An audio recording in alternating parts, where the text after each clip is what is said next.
नमस्ते सांग मैंने आपण प्रिय धारावाहिक तू राजा मो रानी आपण मैंने देखा पाइबे एक जबरदस्ती। हाँ सांग मैंने आज रानी बापा और राज बापा ड्राइविंग रे जाऊे कुआड़े गोटे जगह तो से जान नी गाड़ी ब्रेक फेल होती से किसी बाट जीवा हाथ में गाड़ी ब्रेक कला बेल गाड़ी ब्रेक होनी रानी बापा कहे अरे धीरे गाड़ीटा चलाऊनु एमती कौन एपट सेपट चलाऊ राज बापा कहे अरे मुझे कौन जानी गाड़ी एपट सेपट केमती हो रानी बापा कहे राज को फोन कर पचारूनु ब्रेक मारूनु राज बापा को अरे मुझे केमती फोन करूँ तू मो फोन नहीं कॉल करनु तापर रानी बापा जो राज बापा मोबाइल आनी फोन करेंगे राज पाक मिस कल पड़े किंतु से गोटे गाड़ी सामना को पलैस राज बापा जो गाड़ीटा बुलेदेव तापर नहीं गोटे गछ बाड़ेदेव गछ बाड़ेदेला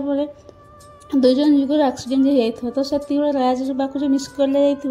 राज कॉल बैक कर राज कॉल बैक कर हाँ बापा को कौन होपर आउ गोटे लोक अजा लोक फोन रिसीव कर ये तुम बापा नुहति आउ ये जहाँ एक्सीडेंट हो सी होकर मोबाइल सी कहले बापा एक्सीडेंट हो राज आश्चर्य होगा। हाँ सांग मैंने आप